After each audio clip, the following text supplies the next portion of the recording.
Hello everyone, I Assistant Professor Pragati Shetty from Department of Microbiology, KJ Somaya College. In this online lecture, we will study about the plant disease control methods. In the last two online lectures, we have studied the first method called as the Integrated Pest Management Program. So we will see the next method, that is the chemical methods and the biochemical or the biological methods in this lecture. So let's start. In the last online lecture, we have studied the integrated pest management. In that, we saw what are the pests, what causes or what risk are possible due to the pest, then the principle of the IPM, what are the goals of the IPM program, then what is the procedure or what will be the protocol if we want to proceed with the IPM program. After that, we studied each of the step in detail. Okay. Now, the second method is the eradication method. Okay. So what is the term eradication means? The eradication means the complete destruction or the removal of any particular thing which is not needed or which is causing harm to certain products or our desired results. So we should remove it or we should destroy that things or that pathogens. So that process of complete destruction or removal is called as the eradication. Now in the eradication, it is used to reduce the amount of pathogen present in an area, a plant, or present in any part of the plant, right? So now in context to the our topic, that is in the plant disease control, we can use very well this eradication method. Okay, we can remove or we can reduce the spread of the pathogen or the pest by doing eradication method to particular plant portion or any part in the plant. Now we have three types in the eradication, or we can say the three methods. First one is the host eradication, second one is the sanitation, third is the crop rotation. Now what will come under the host eradication? Now in this, what are the hosts? Hosts are our plants, right? The pathogens are attaching to our host and causing infections or causing damages. We called it as the plant diseases, right? So therefore in the plant disease, plants are our host. Okay, so therefore for and culminating the eradication on it, okay, for applying the eradication process, we have to remove or we have to destroy, we have to burn all of the infected plants, host plants, okay, so that the infection will not spread and the pathogens will die there only. And also we can use the eradication by removing the alternative host for the pathogen. That means we can also remove or we can also burn the host plant or the plants which are nearby host, okay, which are not the proper host or proper plant that gives us our desired product. The unwanted plants or the unwanted regions, we can destroy that regions also.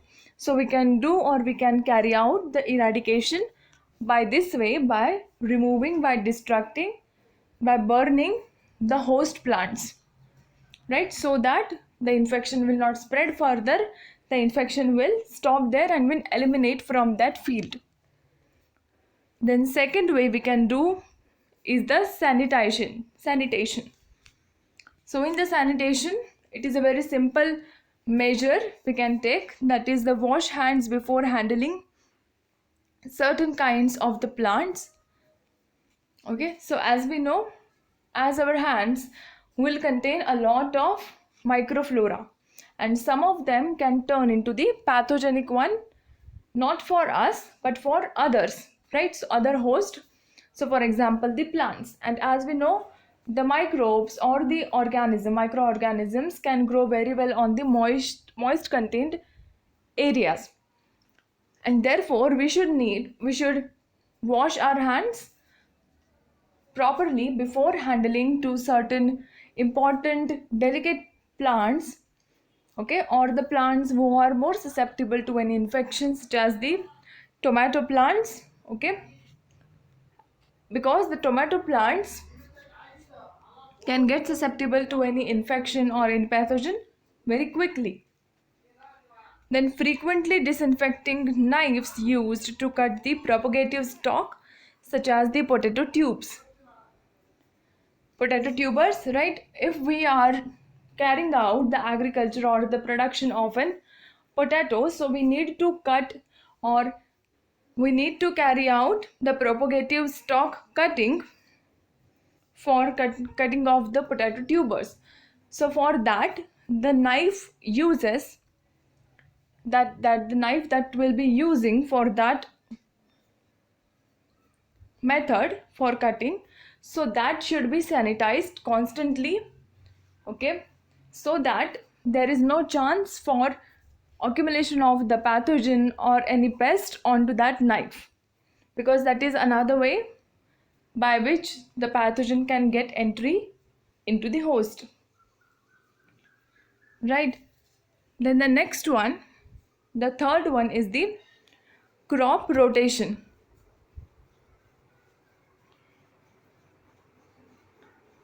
So what will be in the crop rotation? So as the name says, we will plant our seeds or the crops rotational wise, okay. If we have the two different varieties, variety A and the B, okay,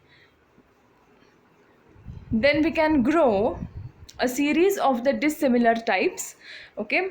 Instead of growing a constant or a regular variety A separate and then B is a separate, so instead of that we can grow dissimilar types into one field, so that the intake of nutrients may vary, right, and the soil is also getting equally fertilized. So it will not happen that the over fertilization or the excessive depletion of the nutrients that are present in the soil that may take place due to this constant cropping of the similar species into one place, and therefore the dissimilar rotation of the crop can help to eradicate the pathogen, okay. So you can see in the third point, the practice of growing a series of dissimilar types of the crops in the same area in the sequential seasons. So as we discussed, it is the practice of growing the crops. If we have two types, type A and the type B, then we should grow the type B and type A together, okay, in a similar area in a sequential seasons, so that there should not be the depletion of the nutrients in the soil, and our soil quality or the fertility of the soil can be maintained in that way, okay. Then the crop rotation also seeks to balance the fertility demand of various crops to avoid excessive depletion of the soil nutrients. So these are the three ways by which we can carry out the eradication process. It is a second way for controlling the plant disease controls, okay, for controlling the diseases in the plant.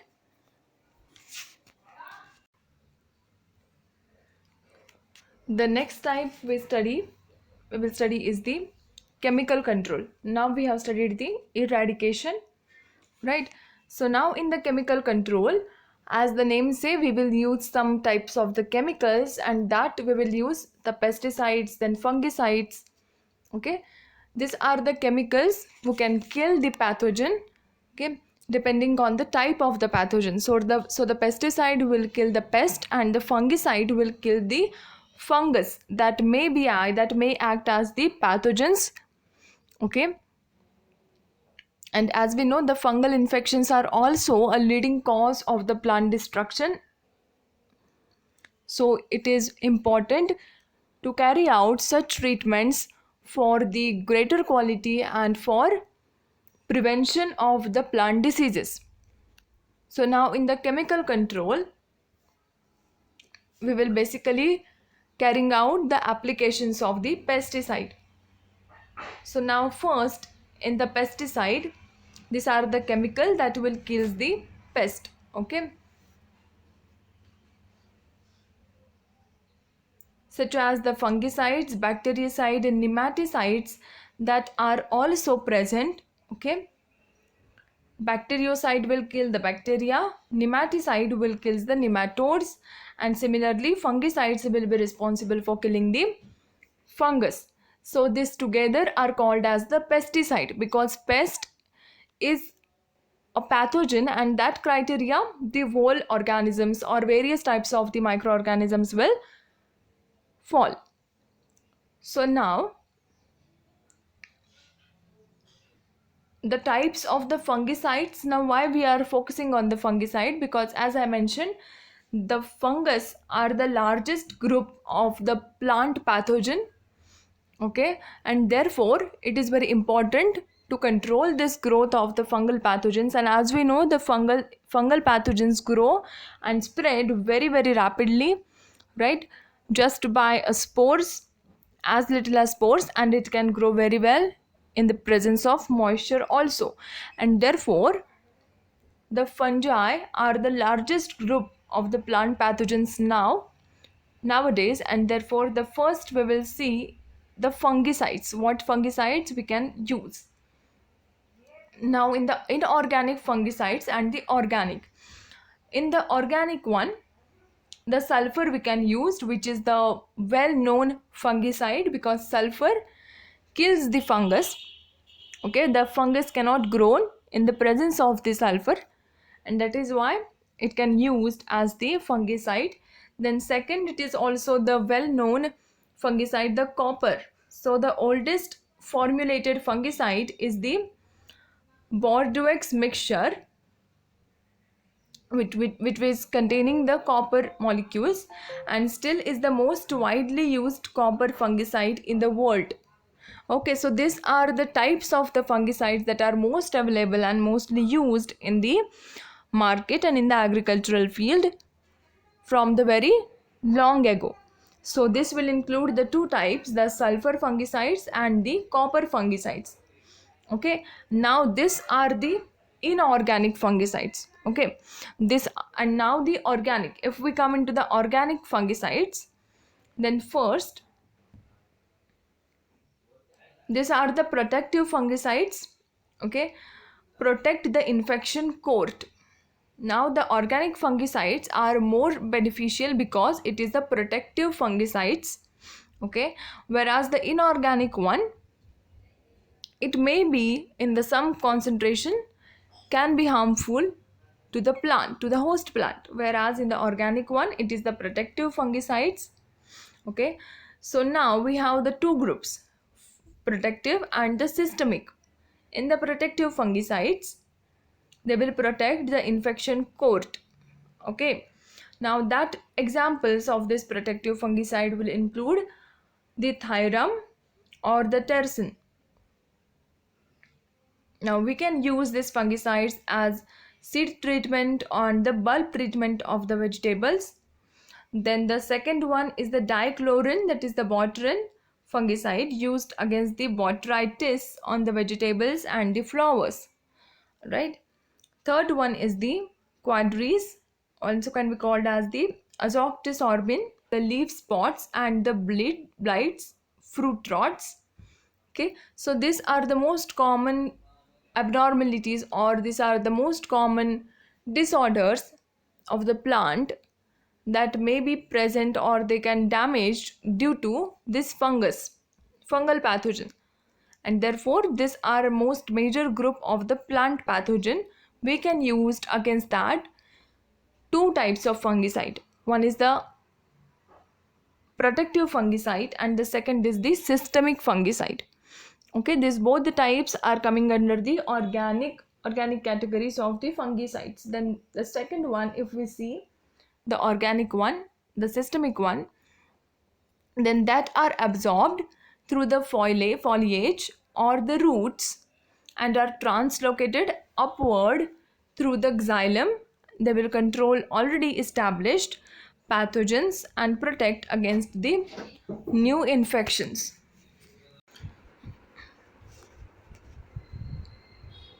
Now we saw the protective fungicides. Now the second group, that is called as the systemic fungicide. So as we discussed, these are the fungicides, these are the pests who will get the absorbed through the internal root, right, through the foliage or the roots, and will translocate upward through the xylem, and there they control already established pathogens. That means then they will control the growth of pathogen who already got established. The spread of the pathogen has been appeared onto that plant or onto that crop, and there this fungicide will reach, and then they will control their growth of the already established pathogens and protect the plants against the new infections. So it is the mode of action for this systemic fungicides. Therefore it is called as the systemic, because it is reaching through it reaches the plant via the internal root and in the systematic manner through the roots, and then to the xylem, and then to the established region where the pathogens are present. Okay, then next one, the examples of this systemic fungicides will include the metalaxyl. Okay, metalaxyl containing fungicides are the Ridomil and the Apron. Okay, that will control the oomycetes. Then Benomyl containing fungicide is called as the Benlate. Okay, the name of that fungicide, in the bracket you will see the name of that fungicide is present, and that will contain the respective mentioned chemical. Okay, now the Benomyl will be present into the Benlate, and that will give the broad spectrum action on the fungicides. Third one will be the propiconazole fungicide, okay, named as the Tilt. It is also a broad spectrum fungicide. The fourth one, that is the Aldicarb, the name of the fungicide is the Temic. It is also a broad spectrum. Now it can able to kill or to prevent the control the growth of the bacteria, nematodes also. Along with the fungicides, we can use this at the nematicides and as the bactericides too, right? Then this is the systemic fungicides. Okay, now we have the third type of the fungicides. We saw the two types, right? The inorganic fungicide, then we studied the organic fungicides. Inorganic are only two, sulfur and the copper, which are well known, well established fungicides that had been used from a very long ago. Okay, and the organic fungicides are the protective fungicide and the systemic fungicides, right? Then now next one, that is the third type, is called as the fumigants. We know the process called as the fumigation. It is also a removal or destruction of the pathogens using the chemicals. So we can also use the fumigants. Okay, these are the highly volatile liquids, small molecular weight compounds with activity against the wide variety of the pathogens. Okay, although these chemicals are very dangerous to the humans. As we know, in the laboratories, in the research labs, the fumigation procedure is oftenly carried out once in a week or twice in a week, henceforth to destroy or to remove the all harmful pathogens, because these chemicals or these compounds are highly volatile and has the very good spectra for their action, including bacteria, including fungi. Okay, for example, the methyl bromide is most commonly used, the methyl bromide, then currently being pulled from the market due to endangered to non-target organism, including the human. So as these fumigates are harmful to the human, therefore it is in some manner it is not applicable to the some extent. We can apply this fumigates if used under the proper conditions, under the proper measures. Okay, then the fourth one, antibiotics, right? We know the antibiotics are also one type of the chemical produced by the microorganisms, and therefore, as we know, the antibiotics kills the bacteria or the living organisms. So they will destroy or injure, inhibit the growth or kill the growth of the pathogen. Okay, and especially antibiotics are mostly used or mostly effective in the bacteria. Okay, then streptomycin antibiotic, as we know, it is isolated or discovered from the streptomyces, right? So is effective against the few fruit pathogens such as the blights and the cankers. Okay, this is the one example of the antibiotic called as the streptomycin, which is effective against the fruit pathogens, for example blights.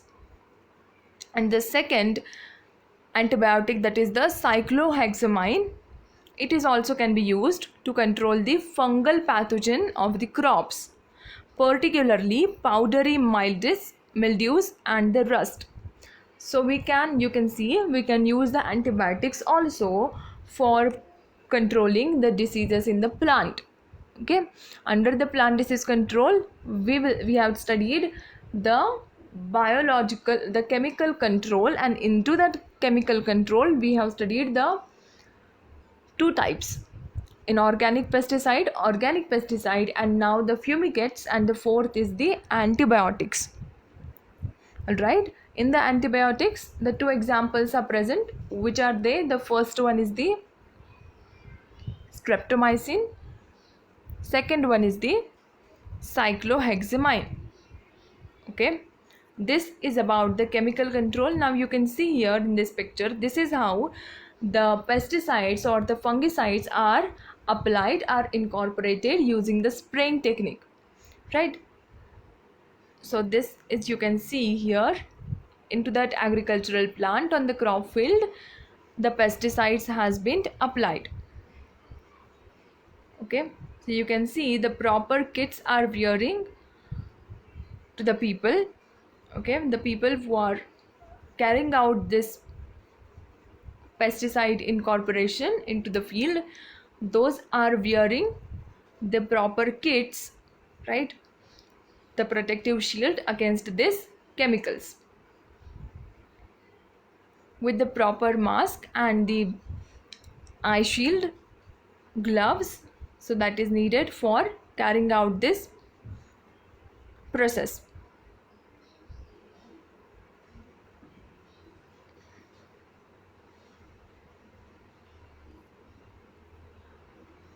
So in this online lecture we have studied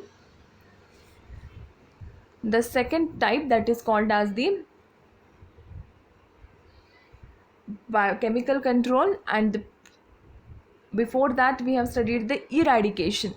Right, so first the eradication, in that we studied the three methods, okay, or the three steps. First is the host eradication, sanitation, okay, there we studied, and the crop rotation, that is the crop or the growing of the crops into the dissimilar manner, right? Then after the eradication we studied the chemical controls. In the chemical control we studied the inorganic, organic pesticides, okay, inorganic fungicide, organic fungicide. After that we studied into the organic, the protective fungicide and the systemic fungicide. Then we studied the fumigants and the antibiotics. Okay, we will study the biological control and the biological methods and some more methods for preserve or controlling the plant diseases in the next online lecture. I hope you understood this online lecture. If you have any doubt regarding this, please ask in the comment section. Thank you for watching.